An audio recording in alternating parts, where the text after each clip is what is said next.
சென்னையில் மறுபடியும் தமிழ் தலைவாஸ் டீமுக்கு ஒரு தோல்வி. ஒரு நல்ல விஷயம் என்ன அப்படின்னா, ஒரு தமிழ் பிளேயர் நல்லா ப்ளே பண்ணி பெங்களூர் டீமை ஜெயிக்க வச்சிருக்காரு. ஸோ அந்த ஒரு விஷயத்தில் மட்டும் சந்தோஷமாக இருக்குது. பட் தமிழ் தலைவாஸ் டீம் சின்ன சின்ன தவறுகள், முக்கியமாக அந்த ரிவ்யூ விட்டது வந்து பார்த்திங்கன்னா ஒரு பெரிய மிஸ்டேக்காக இருக்கும்.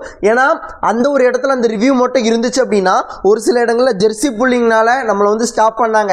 அந்த இடத்துல நம்ம ரிவ்யூ கேட்டு பாயிண்ட் எடுத்துருக்கலாம். அதே போல் ஒரு சில இடங்களில் அவங்க வந்து போனஸ் பாயிண்ட்ஸ் எடுக்கலை, நம்ம ஒரு சில இடங்களில் போனஸ் பாயிண்ட்ஸ் எடுத்தோம். அந்த மாதிரி இடங்களில் ரிவ்யூ இருந்துச்சு அப்படின்னா நம்ம அந்த ரிவ்யூ கேட்டு நல்லா இருந்திருக்கலாம். பட் ஒரு தேவையில்லாத இடங்களில் வந்து பார்த்தீங்கன்னா ரிவ்யூ கேட்டு அன்னெசரியாக விட்டுட்டோம். அண்ட் இன்னொரு புது ரூலையுமே இந்த மேட்ச்லேருந்து நான் கற்றுக்கிட்டேன். என்ன அப்படின்னா, ரைடர் வந்து பாயிண்ட் எடுத்துகிட்டு போன பிறகு அம்பையர் டிசிஷன் சொல்லும் போதோ இல்லைனா அதுக்கப்புறமோ லாபியில் இருந்தாங்க அப்படின்னா ஆப்போசிட் டீமுக்கு ஒரு பாயிண்ட் போகுமாமே.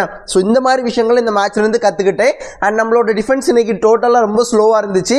அண்ட் நம்ம டீமில் ரைடிங்கில் ரோஹித் பெனிவாலுக்கு இன்னுமே அதிகமான ரைடு போகலாம். ஸோ எல்லா ரைடுமே அர்ஜுன் நினைக்கக்கூடாது.